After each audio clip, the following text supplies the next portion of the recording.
Hello, everyone, and welcome to I had a little mishap there. Dropped my earbud. Hope you're all good, people. Smash that like button, subscribe if you're new to the channel. We're going to be speaking about Dave Feldman expressing his loyalty and standing by Conor McGregor. Also going to be speaking about Gilbert Burns and Morales at 314, a fantastic fight made by the UFC there. And speaking about a new organization, the Global Fight League, who really seem to be picking up some pace, and they've officially announced all their weight divisions. And I still don't know what to make about it, but me and Jay are in our nostalgia bag at the moment when it comes to the GFL. So very interesting to see what happens there. Right, let's start from the top, people. Dave Feldman. So he's come out in support of Conor McGregor, and this is what he had to say. He said, BKFC founder Dave Feldman stands by Conor McGregor. He's saying you can't be 99% loyal. Basically saying, if I'm in, I'm in.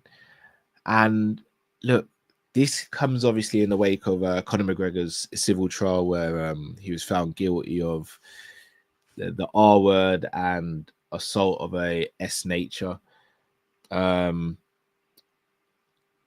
And, you know, when the verdict happened, he lost a lot of sponsors. A lot of people sort of pushed him to a side and didn't want to be associated with him, and kind of stepped away from the Conor McGregor business, which is understandable given the nature of what he's been accused of and what he's been found guilty of. But Dave Feldman hasn't. And look, a lot of people are starting to ask, what's going to happen with BKFC? I mean, there's still questions up in the air regarding UFC. But Dave Feldman has made sure he's come out in support of Conor McGregor. Look, obviously he's a majority owner at BKFC. And Dave Feldman coming out doing this it can go one of two ways. It can work out for him. If Conor McGregor appeals this and it's found that he's actually not guilty, then Dave Feldman comes out this looking fantastic, and Conor McGregor's should and probably will be loyal to him for the rest of eternity. If it comes out in the appeal, though, that Conor's still guilty, or there's other evidence that comes out or surfaces, it's bad, not just for Dave Feldman, but also for BKFC as well. It's a really difficult situation to put himself in. It's a difficult situation to be in, full stop. And the reason I say that is because we just don't know the ins and outs, because we weren't there. From the evidence that's been given, it seems like Conor did something. Whether he went to the extremes of what he's been accused of or not, we don't know, but he did something. But there's a lot of inconsistencies from the accuser's side as well. And again, I want to be very, very mindful of this, because I'd never want to say that someone's lying, especially without any evidence or proof. But some things have been fabricated, and they were proven to have been fabricated, and they kind of went under the radar and were ignored.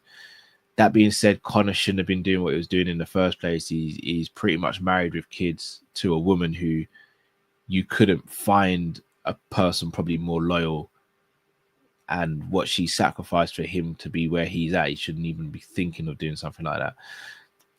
But that's a morality thing as opposed to a criminal thing, isn't it?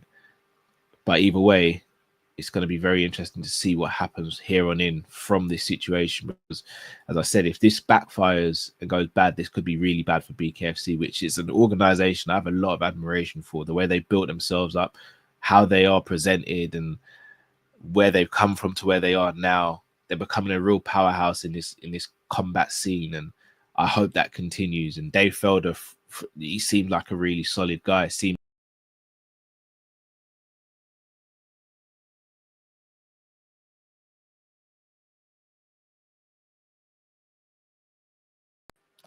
Seems like he's got his head screwed on, and he just knows what he's doing. So time will tell there to see what exactly happens there.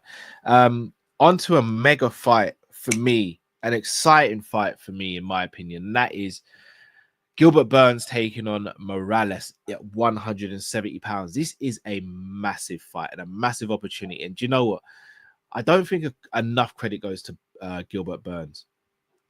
Gilbert Burns, if we talk about BMFs, Gilbert is that guy. Gilbert has fought Kamaru Usman, Sean Brady, Wonder Boy, hasn't fought Luke, Hamzat. If you put someone in front of Gilbert Burns, he fights them. He's a real BMF. And it wasn't that long ago he was a title challenger. He's now currently ranked number 8 in the division. That being said, he is taking on the challenge of Michael Morales, who is storming through the welterweight division, currently ranked number 12. And this fight here could show two things. It could be the coming out party for Michael Morales, where he announced himself on the world scene, the world stage, and goes, yeah, I am him. I am the real deal. And I'm the future of this division. And it could also signify Gilbert Burns potentially coming to the latter stage of his career and also now just being a gatekeeper. You remember his last fight was against Sean Brady, and Sean Brady picked up the victory. A competitive fight, but Sean Brady clearly won the fight.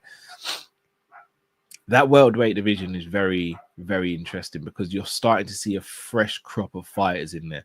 You still have the old guard. You've still got your Leon Edwards. You've still got your Kamaru Usman at the top. And look, Bilal's an old guard, even though he's the champion. But now in the top 7, you've got Ian Machado Gary, you've got Joaquin Buckley, you've got Sean Brady, you've got JDM, and obviously the title challenger, Rakhmonov. That welterweight division is, in my opinion, experiencing a change of guard. And whether Usman and Leon Edwards can hold on to their stature in that division remains to be seen. But Gilbert, this is a massive fight for him, a massive fight for Michael Morales. And I'm really, really looking forward to this fight. I really am. And then on to the last topic, and that is the GFL.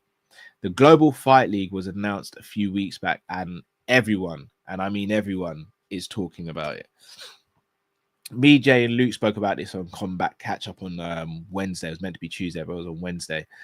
And they have officially announced all the weight divisions for the GFL. So I'll read it out to you guys and let you know. And I'd love to know your thoughts on this because it's very interesting how they're positioning themselves here. So for women's divisions, you have atom weight, which is 110 pounds. You have straw weight, which is 125 pounds. And you have bantamweight, which is 140 pounds. Here's where it starts to get fun. Men's divisions, bantamweight is 145. So the equivalent of UFC's 145 division is the featherweight division. So their bantamweight division is 45. Their featherweight division is 55. Their lightweight division is 165.